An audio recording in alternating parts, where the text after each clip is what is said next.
Are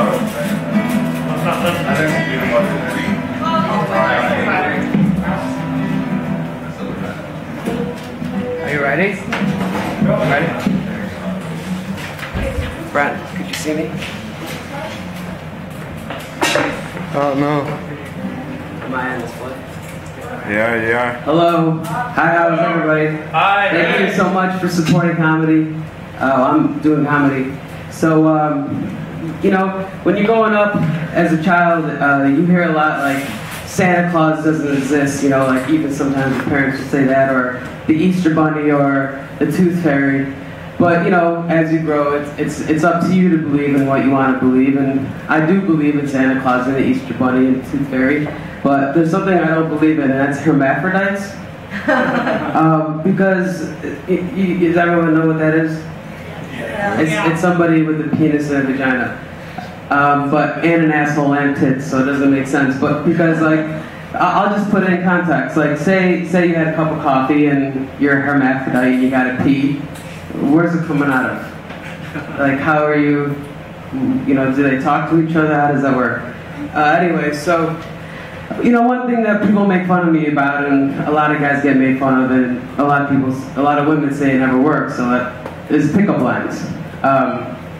For example, like my family was around me, it was at 4th of July Carnival, we're like lying on a hill, and there was this girl, she's like really short, and she had like short shorts, and I said her leg looked like a turkey leg. And like it was like a half-baked moment where he's like, motherfucker said ice cream, yo.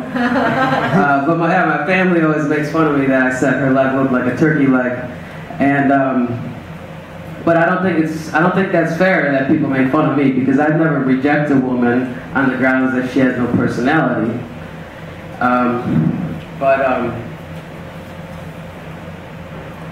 Yeah, you know, like why clown me? But anyway. So I was talking to my dad about how I want to be a dad. I want to be a father one day, and he said no. He said that I shouldn't be a dad. And I was like, well, Dad, you know, why would you tell me that I shouldn't be a dad? And he's like, well, the only role of a father is to provoke fear. And I was like, no. I was like, the only job of a father is to get away with trouble. He also told me the secret, like if I wanted to get married, he told me the secret of finding a loyal and honest woman is by how much makeup she wears. Like if she looks like a clown, then you know she's like hiding something. And so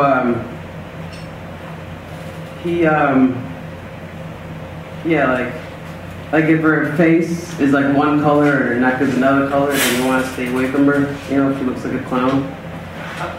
But yeah, I think if I was a woman, I think the worst part would be, you know, like at any moment, somebody could be spying on you, like some pervert, like through the ceiling or a hole in the wall or a camera, iPhone,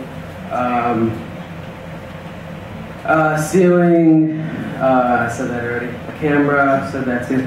But yeah, at any second, some pervert could be like building a shrine of you. Actually, I think the worst part of being a woman is if your boss is a male, and he rules with an iron fist, because that means he likes to jack off a lot. Sorry, that's stupid, I guess. That's alright. So I talked to the girl next door today, and I was talking to the girl next door, and she called me dramatic. And she hates me, and I love her. Fucking friction. Explain to me how her face is oval. So is her name. So is her nose. 2 frickin' ovals. Sorry. I don't know, I just think it's funny. Ron Jeremy, everybody knows who that is, right?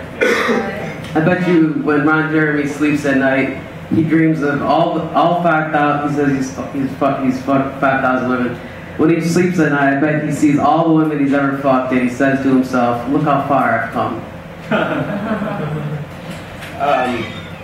And about porn stars, I was reading about this porn star, her new porn star, her name is Ashlyn Ray, and she was homeschooled.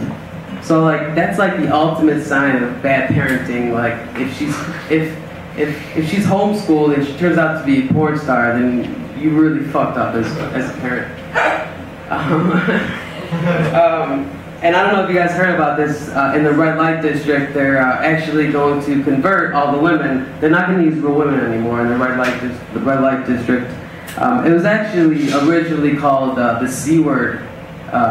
They used to call it the C word lane, you know, cunt lane. Sorry, that offended anybody. But that's true, it's a true story. But they're going to change, they're going to turn all the women into robots.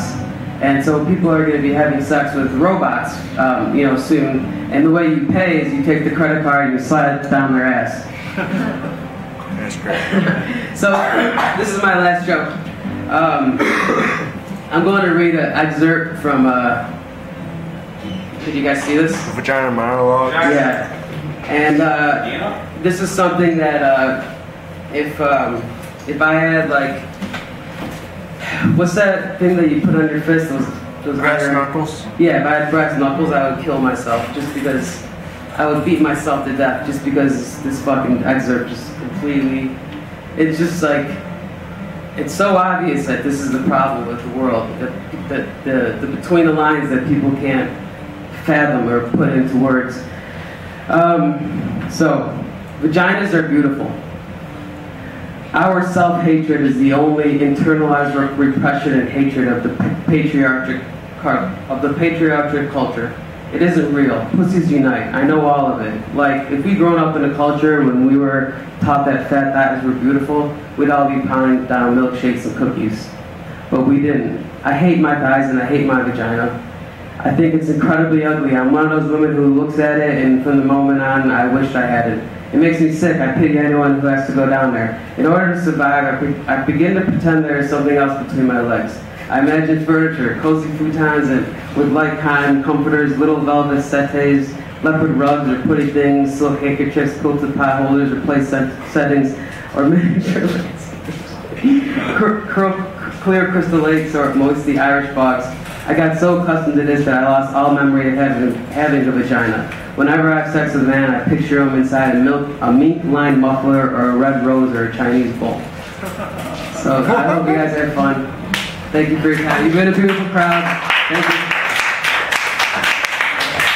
Who's next? Yeah, we need to break up we need to